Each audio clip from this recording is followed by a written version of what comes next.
新竹市警察局统计，去年9月到11月诈骗案件，范围有将近17%的受害者，拢是伫咧科技公司上班的，而且因为呢薪水悬，平均一个案，这损失就到480万起跳。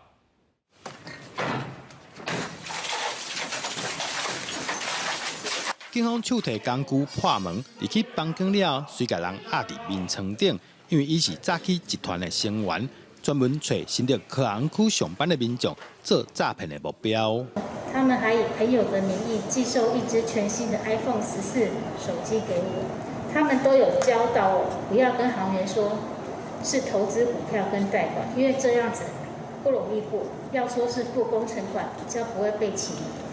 在多次的会谈跟面交的过程中，先后我投入了新台币约1100多万。 根据新竹市警察局的观察，科技人员渐渐成为诈骗集团拐骗的目标。因为根据统计，9月至11月，新竹市1363件诈骗案当中，有228件被害者拢是伫科技产业食头路，互人诈骗的金额有1亿8000多万，平均一件就超过480万。警方认为，因为科技业的薪水较悬，平常时生活也较单纯。以同样这个科技业。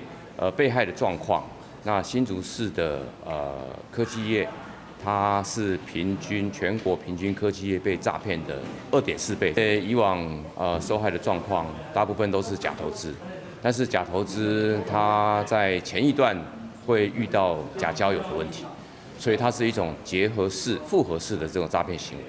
警方宣传反诈骗，现场也邀请科技产业加入预防诈骗团队。